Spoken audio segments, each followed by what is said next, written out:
Mangwanani Malelepo Vukenjani Klaswanave Africa. Welcome to Africa Good Morning, the news and current affairs show bringing you everything you need to know happening on the African continent and beyond. You are joined by Ashwin Bedi and Glenn Onashapura. How are you, Glenn? I'm doing very well. How was the weekend? Weekend was fantastic. I see you're smiling. I mean, you know Arsenal has won. Yes, of course. We got the best of Manchester City. Second time this year, but I'll take it. No, but we're not talking about that. Well, getting into what you can expect in today's broadcast, Angola opens up and puts into place visa-free entry to nationals from over 90 countries. The UN and the Red Cross once bans and curbs on killer robots. Ivory Coast president removes PM and dissolves the government. Talengore will also fill us in on the news making waves in Zimbabwe.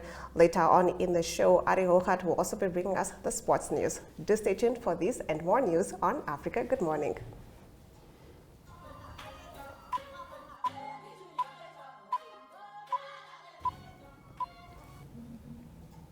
Angola has joined the growing list of countries in Africa allowing visa-free entry. The new policy passed in a resolution last week will allow visa-free entry for 90-day stays to nationals from over 90 countries. The resolution is contained in Presidential Decree number 189/23, dated 29 September 2023. President João Lourenço also directed Foreign Affairs Ministry to communicate to the beneficiary countries about the exemption from tourist visas. The 90-day visa-free stay is, however, granted to people arriving in the country exclusively for tourism purposes. It comes as the Southern African country opens its borders to visitors from a large number of countries to boost its tourism sector. 14 African countries are on the list for the visa-free entry. They include Tanzania, Eswatini, Morocco, Lesotho, Rwanda, Zimbabwe, Equatorial Guinea, Botswana, Madagascar, Malawi, Mauritius, Seychelles, Cape Verde, and Algeria. The United Nations and the Red Cross this week issued a joint call for urgent new international rules to protect humanity from the potential terrible consequences of autonomous weapons. UN Secretary General Antonio Guterres and Mirjana Spoljaric, president of the International Committee of the Red Cross, on Thursday said getting to grips with so-called killer robots was a global humanitarian priority. They called on states to establish specific bans and restrictions on autonomous weapons systems by 2026 to shield present and future generations from the consequences of their use. In the current security landscape, setting clear international red lines will benefit all states, they said. Autonomous weapon systems, generally understood as weapon systems that select targets and apply force without human intervention, pose serious humanitarian, legal, ethical, and security concerns, they said. Now, on Friday, Ivory Coast President Alassane Ouattara dismissed his prime minister and announced the upcoming formation of a new government 2 years before the next presidential elections. Ouattara signed a decree ending the duties of the prime minister, who is the head of government, as well as those of the members of the government, according to a statement read by Presidential Secretary General Abdourahmane Cissé. The head of state expressed his gratitude to Prime Minister Patrick Achi and all the members of government for their service to the nation over the last years. The decision had been expected in recent days after the president informed members of the government of an upcoming reshuffle during the last cabinet meeting on 28 September. Achi was appointed in March 2021 after his predecessor Hamed Bakayoko died of cancer.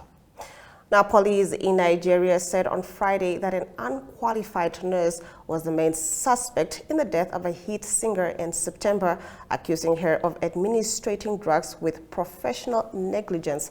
The announcement comes just days after Afrobeat star Naira Marley was taken into police custody for questioning, along with others, about the circumstances surrounding the death of popular singer Mohbad, 27, in Lagos on September 12. A total of 5 people were arrested, including the nurse. This woman, Feyisayo Ogedengbe, had been invited by one of Mohbad's friends to come and treat him at his home. A Lagos Police Commissioner Idowa Ohuwanwa told the press she had given him 3 injections, including antibiotics, causing the singer to vomit and convulse. She is the main suspect in Mohbad's death, he said. According to the police, the nursing assistant was not qualified for such procedures and was professionally negligent.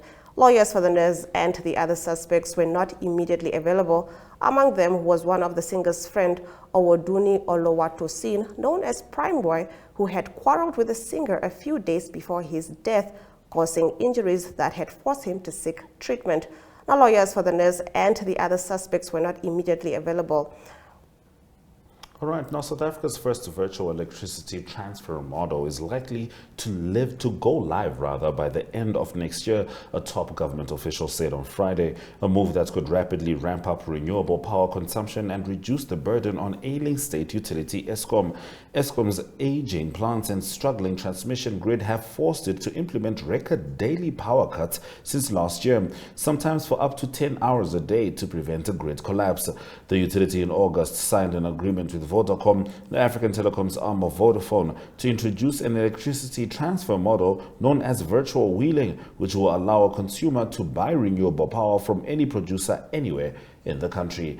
That brings us to the end of our top stories on Africa. Good morning. After the break, we talk to Talent Gore in Zimbabwe. Welcome to My.NA Cars, your ultimate destination for everything automotive. I am your host, Diana Master. Teamwork makes the dream work, right? Discover the latest models, innovative technologies, and expert insights from our passionate hosts. Learn essential maintenance tips and get exclusive behind-the-scenes access to the automotive industry. Don't miss My.NA Cars on NTV every Thursday at 2100 hours. Tune in and ignite your passion for automobiles.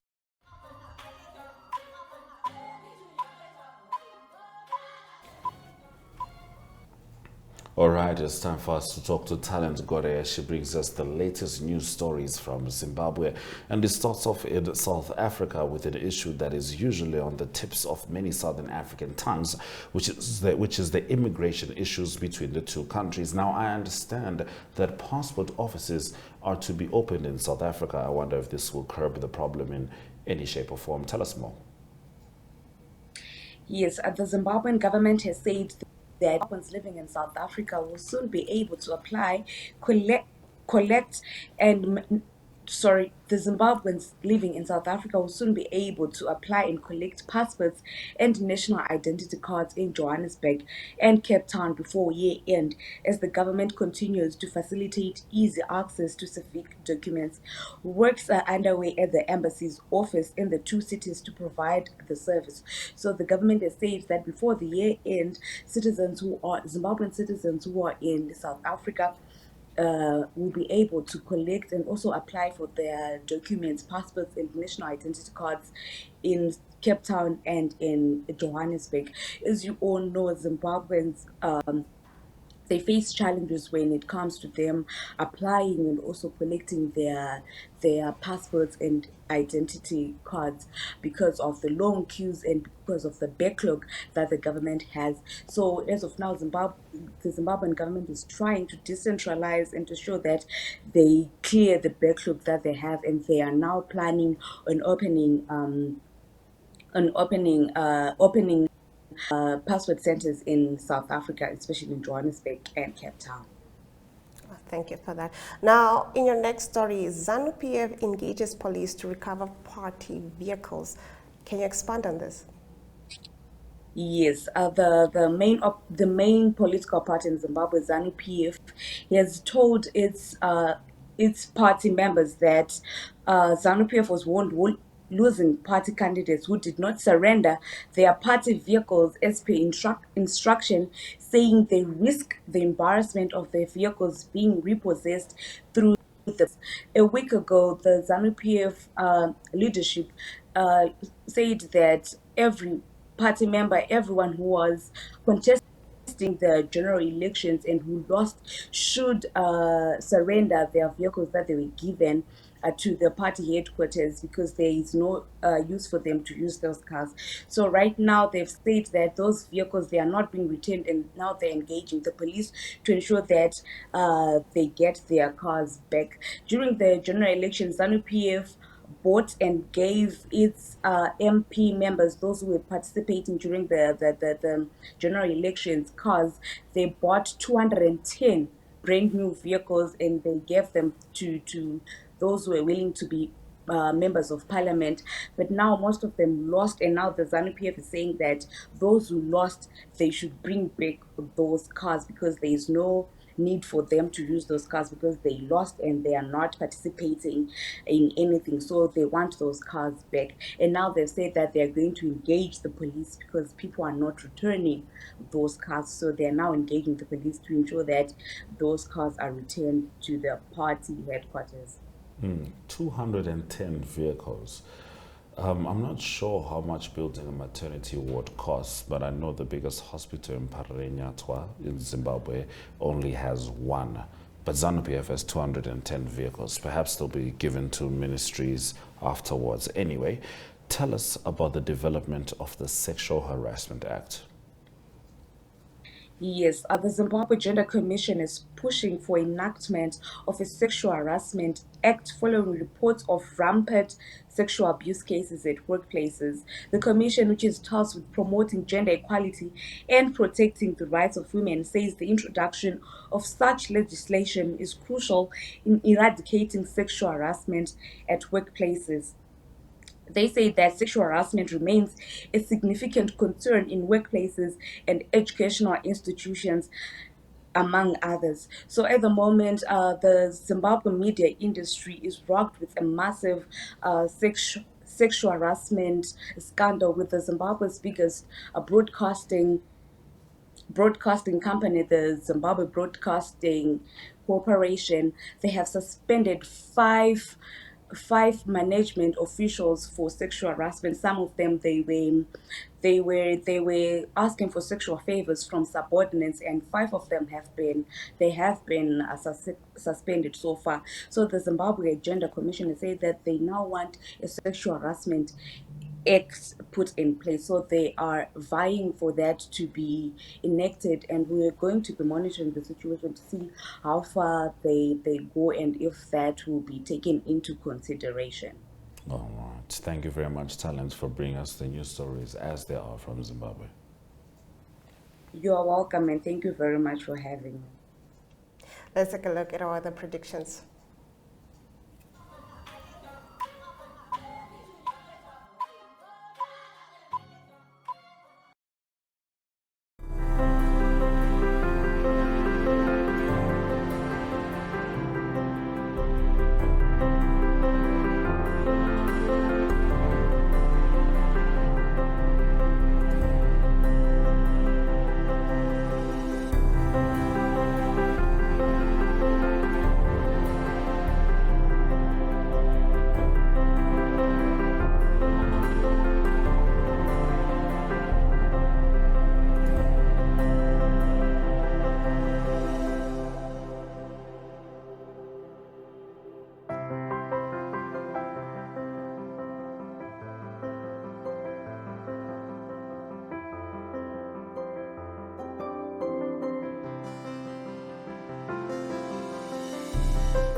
We are so excited to be kickstarting your morning with the entertainment. Everything was happening during this past weekend. Yes. Exciting news. Wow, no, she was killing it already. In my opinion, I don't see anything wrong with him serving the full term. As well as keeping you informed on the issues that you need to know happening in and around our country.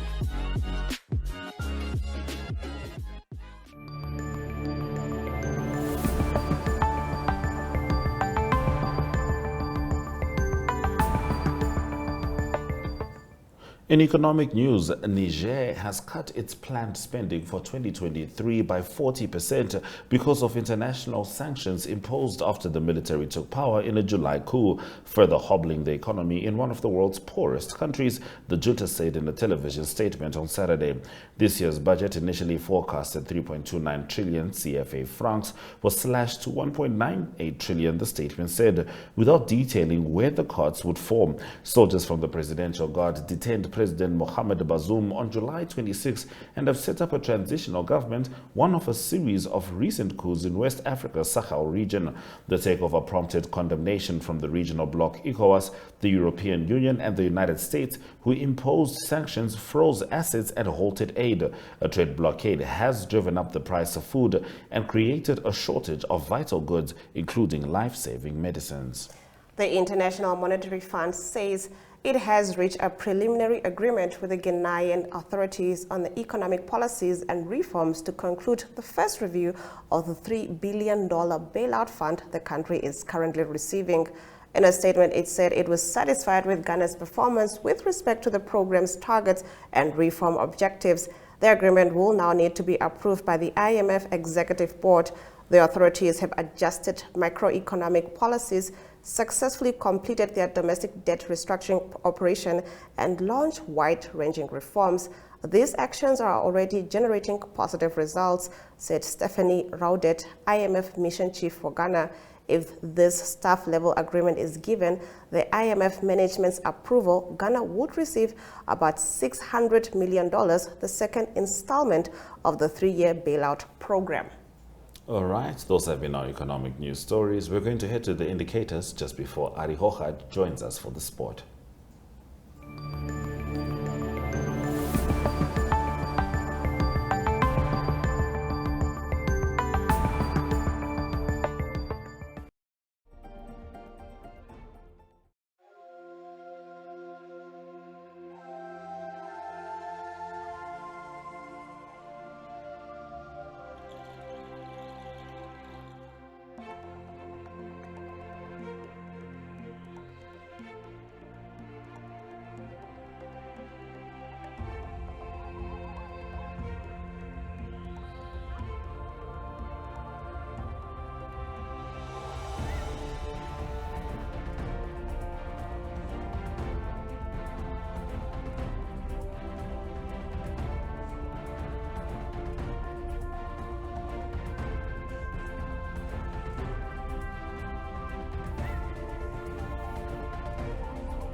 Hello and welcome to today's Sports Rep Show. I am your host, Jesse Jackson Kauraika.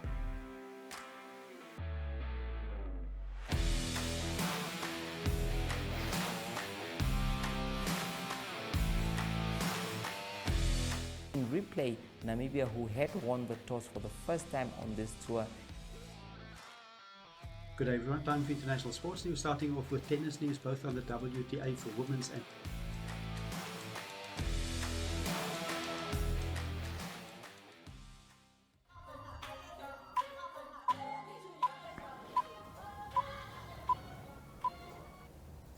All right, we had a little bit of an issue with our connectivity to Ari, but should he come through, definitely connect right to him. However, let's dive into the sport. First of all, something that might not necessarily be in the news stories tonight, but it is today, but it is all over my mind. It is Arsenal's victory over Manchester City yesterday, 1-0, the first time in 15 years. 15 years. Actually, I didn't know it was 15 years. You know, I was thinking to myself, Muhammad Ali had George Foreman. Lewis Hamilton has Max Verstappen. Moses had the Red Sea. And Arsenal had Manchester City. And yesterday we managed. Yes. We managed. All right, let's talk other news stories. The South African Institute for Drug-Free Sport intends to lodge an appeal with the Court of Arbitration for Sport against the threat of sanctions following the country's failure to update its anti-doping legislation. The World Anti-Doping Agency, WADA, Africa could impose punishments on South Africa, including a ban on the country's national flag at major sporting events. The country would also be prevented from hosting or bidding to host international competitions, among several other punitive measures. South Africa, along with Bermuda, has been given until 13 October by WADA to comply, but this would be impossible given the extensive process involved in putting the legislation into effect in this country. The Springboks and the Proteas are currently participating at the Men's Rugby Union and Cricket World Cups in France and India respectively. The hope is that the appeal to CAS would provide breathing space for the South African government to prevent its internationally renowned sports teams from suffering major embarrassment on the international stage.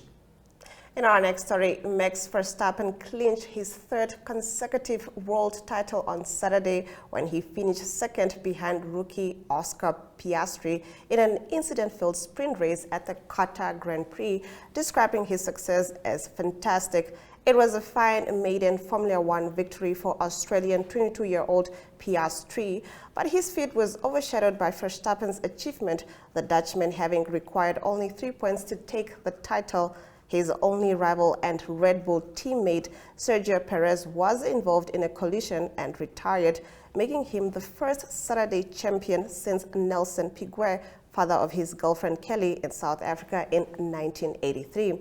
I don't know what to say. Incredible year. Thank you for providing me with such a car. It has been a pleasure so far this year. 26-year-old Verstappen told his team over the car radio. Red Bull team boss Christian Horner described the Dutchman as phenomenal and out of this world. Piastri's win was McLaren's first since Daniel Ricciardo triumphed for them at the 2021 Italian Grand Prix, and it was only the second time this season that Red Bull had been defeated.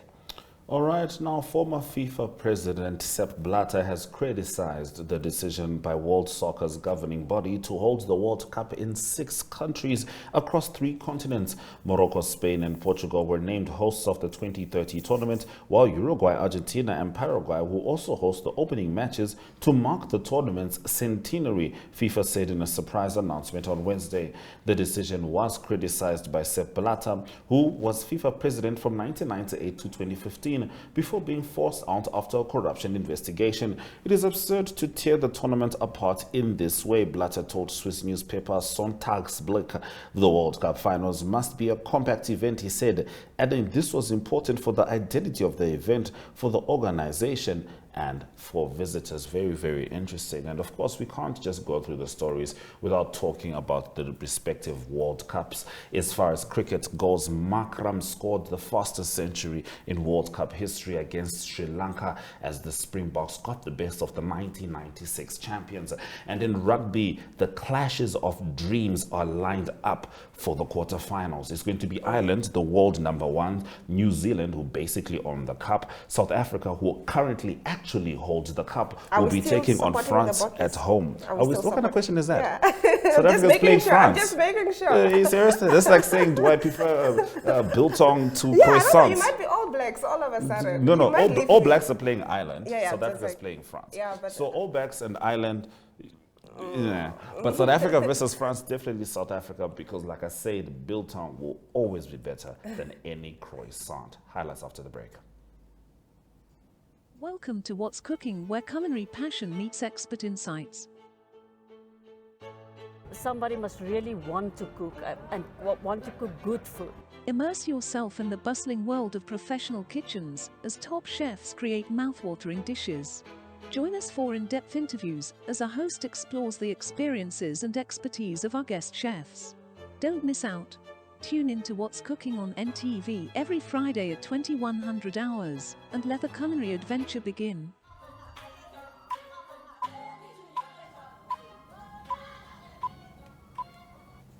Thank you for staying with Africa. Good morning on the morning after Arsenal beat Manchester City. Let's get into the highlights from this morning's broadcast.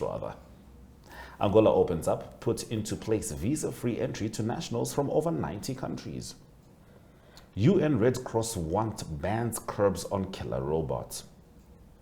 Niger cuts 2023 budget by 40% as post-coup sanctions bite. And with that, we've come to the end of our broadcast. Thank you for joining us this Monday morning.